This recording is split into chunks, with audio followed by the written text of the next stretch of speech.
microphones. Look at this. Look out, baby. How are you today? I'm doing great. I'm from Dallas, and I just love LA, and I'm so excited to be here. Yeah. Get to hang out tomorrow too. It's a long walk for you. Yeah, long walk, but I get a lot of exercise. Yeah, that's true. And I just flew in, and my arms are tired. Yep, there it is. You are young Goku from my favorite series, Dragon Ball. I love Dragon Ball Z. Dragon Ball has like a special place in my heart. Oh, it's so funny and cute. Yeah, it is. It's funny. That's what I love about it so much, and that's what I appreciate Super for doing is bringing back the funny more aspect of it. But the slapstick. yeah, exactly, and like just the random cutaways and stuff. But you Goku and Gohan are so important. Like it's massive. Honestly, like the impact of these characters for like essentially like being basically like Sailor Moon was a really big deal. We've had Transformers and stuff like that. Dragon Ball and Dragon Ball Z just like kick down the door like I'm here, and it's great. And it's like what is it like? Hello, I'm here. Are you hungry? I am. Yeah, exactly. And they eat a lot. But what is it like? Just like have you really kind of felt that whole like I don't know. I don't know how to ask this question. Like, what does it feel like just being part of this whole revolutionary thing for just not only animation but just swinging the door from essentially culture to a lot of us? Oh man, it was such a new thing for me. I didn't know anything about anime. I had to learn, what's this all about? Because I was originally cast as Gohan during the Ginyu saga. And so I wasn't really sure what all this Dragon Ball stuff was about, but I definitely embraced little Gohan, little Goku, actually. The Nimbus Cloud, being hungry all the time and just being innocent and not knowing what a girl is from a girl, from a boy. Jumping in, catching the big fish, throwing it over his shoulder, walking it across. Yeah. So yeah, it was a whole new experience for me, especially because I had already been working on Gohan with Dragon Ball Z, and that was much more serious and why is Dragon Ball Daddy issues for miles, like like why is he always crying? I don't know. I'm just following the director. Absolutely. Like, why is he raspy? I don't know. He doesn't smoke. I promise you that. We know at least. You don't know. Exactly. So, Goku was just never there. You don't know what he did like when Chi-Chi was not around. Right. What was he doing? Oh man. But I guess the most important thing that everybody wants to know is who is the better father? Is it Goku or Piccolo? From what I've seen, I think Piccolo had more of a dynamic as far as teaching Gohan how to be, strong. Yeah. And, be able to avoid boulders. Yeah, exactly.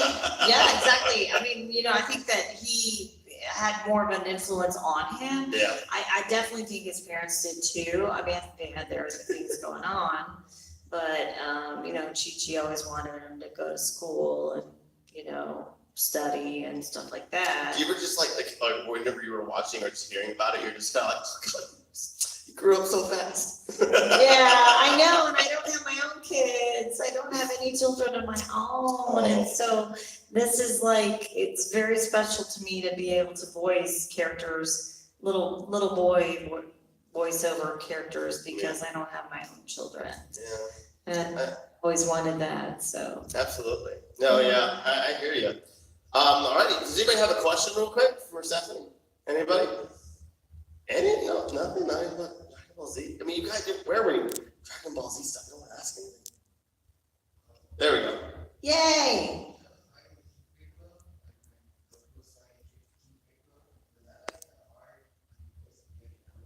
Yeah, how was the yelling? Oh, the yelling was crazy. It's cool though, is I'm a singer. So I'm a singer first and foremost, and so my stamina as a vocalist would really helped out with that whole deal. Is that I was able to, really portray a vocal, like that vocal transmit through being a vocalist and having the stamina. So yeah, it was definitely difficult, but it was definitely achievable, thankfully. So Absolutely. And you started off with singing. I mean, what kind of made you do the jump from going to singing to basically just wanting to kind of find a different medium for it? Like how did you just kind of get roped into voice acting, I guess? Yeah, it actually happened all about the same time. I was actually performing with a group in Denton, Texas called Brave Combo. They're a Grammy Award winning polka band. And it's funny because I'm partially Polish. I'm not, I guess I'm 25% Polish, whatever. Nadolny is Polish. Anyway, that's all we gotta know there. But yeah, no, I picked up a lot of ideas and mimicking and things like that when I was really young. And I didn't realize that there was like an industry where that you could voice over and have a job and work and do this and have fun and make money at it. And so, yeah, so it was mostly that. It was mostly working with the award-winning polka band. Yep. That's so cool. And it just kind of worked out, he was there, I was there. Gave him my business card. Here you go. I did some Chuck E. Cheese stuff, Really? What did you do for Chuck E. Cheese? Hell in the Hen. What's that? That's one of the characters. Oh. Yeah, the girl, Helen. Yeah. Okay. I just know Chuck, to be honest. Oh, you know Chuck? Look at you. Oh, let me know the main guy. All famous and stuff. God, no. Please love me. Seriously. But yeah. Okay, yeah. So you start off obviously with some obscure stuff, and obviously had to work your way to Dragon Ball. But what was at that point more of your, I guess, drive? Was it with music, or was it kind of just doing entertainment in general?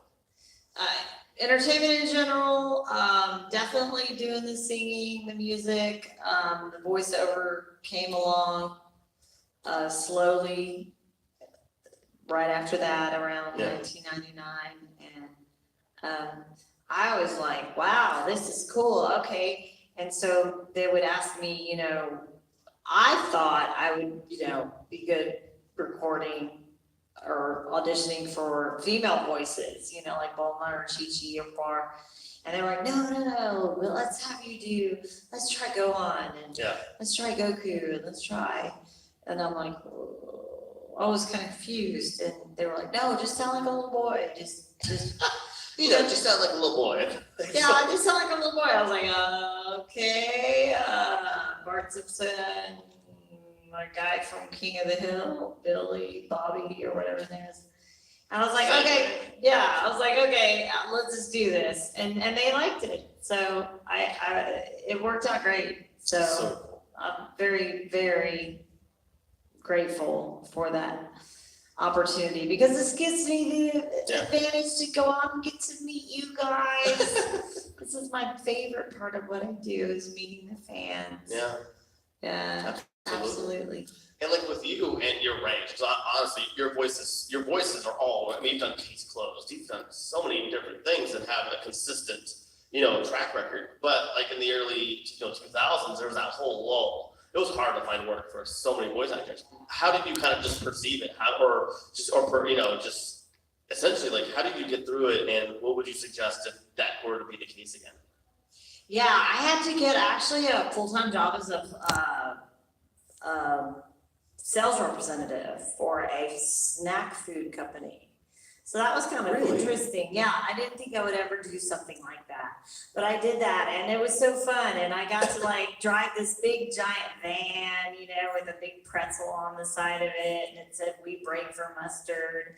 And yeah, it was cheesy. 80s references. It was so cheesy and fun. And I was like, okay, here we are. I'm a sales rep, you know.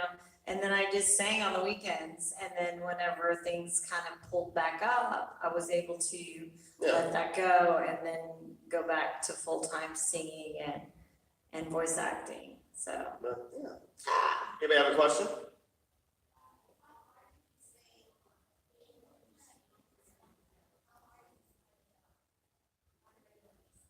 How hard is it? The screaming and yelling It's and passing out in the booth. I'm kidding.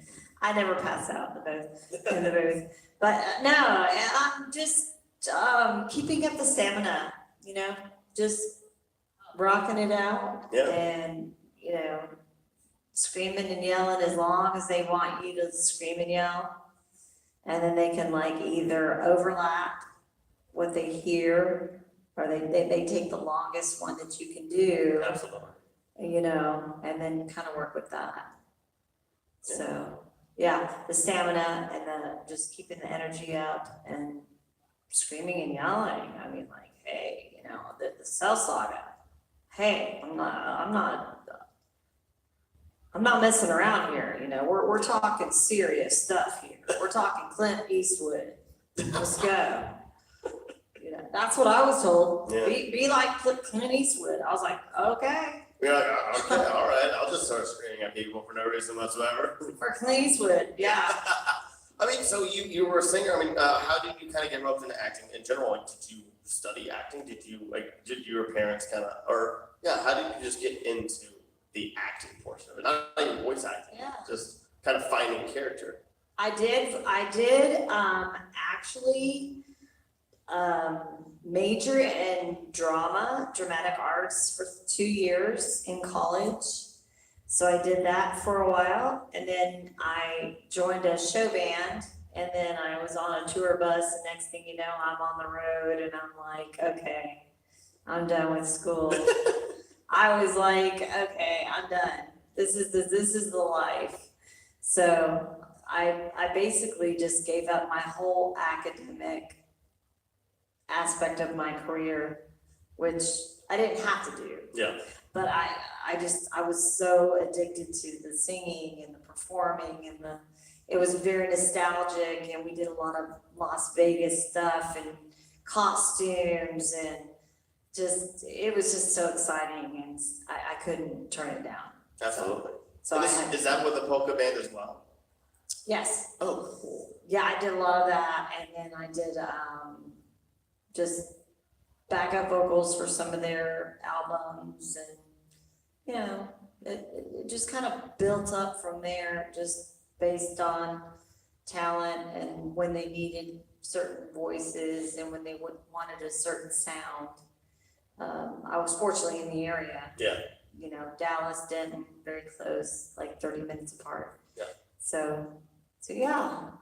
So That's greatness. did you grow up with I guess after college and you were performing, you're on stages a lot, would you ever just do like a theater show or something like that kind of just get that creative juice going? Like like you said, like sometimes you just don't get gigs sometimes, and you just kind of like, I need to be on the stage, I need to do something. Would you ever just do any work like that? Absolutely. I did a lot of community theater, which has nothing to do about money, but I mean, it doesn't pay.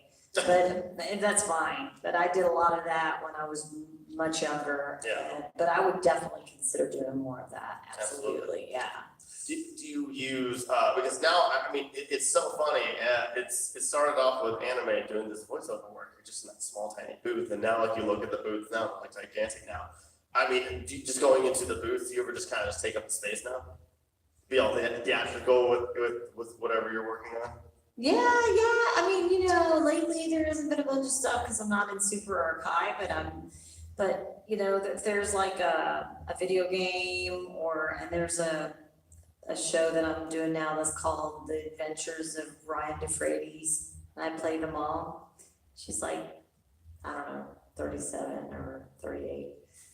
And she's so cute, and she's got her little purse and her little coupon. Yeah, it's really cute. It's really cool. It's not anime. They animate around our voices, Okay. which is completely opposite, which has been a really interesting turn of events, because it's like, You wow, really they're just get switching to- it out, you know? You also just get to make it your own. Yeah, Yeah. yeah. Do you like working on original stuff, or do you like working on like prerequisite stuff, I guess? Like, what would you rather kind of work on, I guess? You know what? I like it the same. I like Oh, wow. I like voicing. I like matching the flaps, the voice flaps. I like. I think it's a little easier when you don't have to do that. You know, because then they can animate around you. You know, but I definitely love, voicing. Stuff that's already there. The Japanese anime. The Japanese anime. They know what they want me to do. Right, and they're like, and what's cool is when you get really into it and you're really focused, in my situation anyway, when it's not right the first time, and then you watch the video and you try to match the slap, and then, so you do two more. And so usually one of the three works out. Yeah. Yeah, and then Absolutely. they just kind of rewind it. I mean, now they do much more digital stuff, but yeah, The so, whole ball game has changed completely. Hey, right. you want me to do what now? Anybody else have any other questions? What's going on?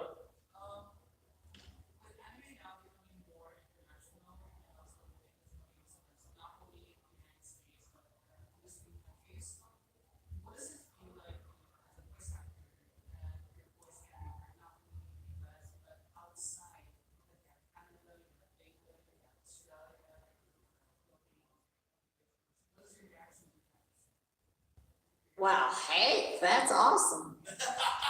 I'm from Texas. No, that's great. I mean, I think it's amazing. I mean, I didn't even know. I mean, like, I remember when I first got the job, way back in 1999, and I went to Italy in January of 2000, and Dragon Ball Z was on TV, and my character was there speaking Italian, and I was just like, oh my gosh, this is so cool. I was like, I had my video camera and I was videotaping the TV of me voicing, well, it wasn't me, but it was like whoever voiced the Italian Dragon Ball Z Gohan character, and it was just like, what? So It's kind of like watching, like, no, I did that line better. No, I was like, this is cool. And then I went to, a couple of souvenir shops and found some Dragon Ball Z stuff and like some, sweatshirts and stuff. I was just like, what? I'm in Italy. What is going on here? I couldn't believe it. I had no idea how big and strong and mighty this anime production was and is continuing to be now, especially now that, there's the original voice actors, and then they show them to their children, and then we all grow up together, Exactly. Yeah. I mean, 1999, I mean, that's a long time ago. You guys probably weren't even born. I wasn't even born. I was a fetus. I'm sorry. It's all good. Why are you sorry? I have to say that. I was a fetus. My mom used to sing me that every night. Anybody else have any other questions? Anybody else have a question? What's going on, buddy? Have you ever played any of the Dragon Ball video games before? Do you play video games? No, I don't know how. Well, there's a button that There's says the a start button, button. and then there's like the up and down, and then there's the Miss Pac-Man. Yeah, there's an amazing thing now when you turn it on, you're like, I can't wait to play this game I've been waiting for, and then it says, oh, you have to upload the update, and then you just kind of sit there for 72 hours, and then you cry yourself to sleep. It's great. 72 hours? No, Oh my God, I'm gonna yeah. cry. It's more like 2 hours, but still. Like, I would be like asleep trying to wait. I can't wait to play this game. No, I Next haven't, but I plan to and I hope to, but I haven't. You could totally do like a whole like streaming series and just go on plays.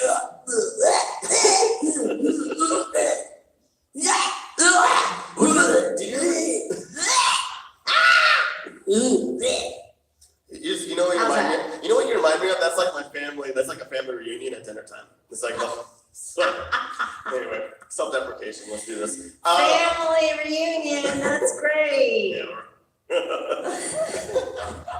You're funny. I try so hard. No, you So don't hard. try, it's easy. Somebody love me. Yes, you have it, boy. Thank you. You got it You were such a going delight. on. I mean, so you go from show to show to show to show. Do you ever just get like this? Have you ever gotten stuck on a character? Because I did theater and I did one show and I did another one, and the character was nothing like the character as written or performed before, and I was like, I'm doing the same character as last play. Screw it, I'm not getting paid for this. It was community theater, so I was like, who cares? I'll do the same character. But have you ever done a character and it just kind of stuck with you onto the next project? Mostly the Dragon Ball, when I was in Dragon Ball GT. There was a lot of Dragon Ball GT, a lot of, he got changed into a little boy again, that was really cool. But, whenever I did East Kai, oh my gosh, she only did like 6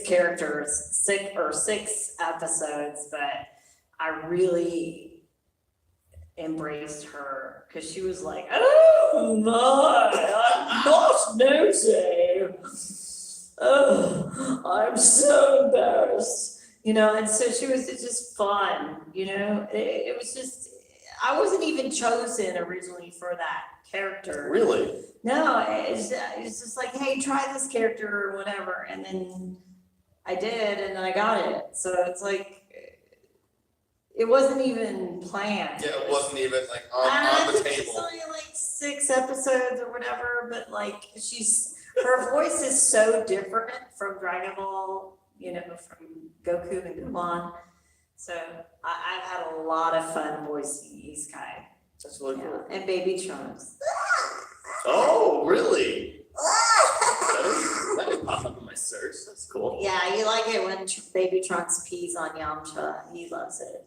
That's my favorite part of the whole series. I'm like, they It's could just gross. end it right there. It's Just a let done him- deal. Let him pee. It's all good. Anybody else have a question? I guess. What? I was gonna ask about case closed.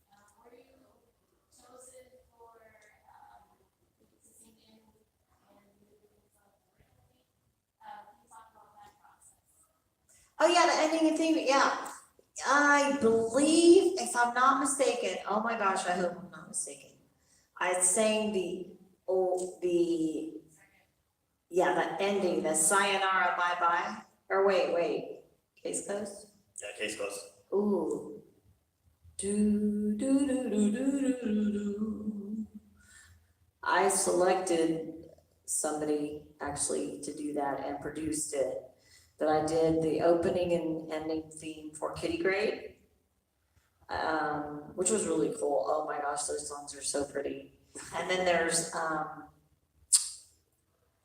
what's that? Yu Yu Hakusho. Yu Yu Hakusho. I did Sayonara Bye Bye, and then I did do a Case Closed song, but I can't remember the name of the song.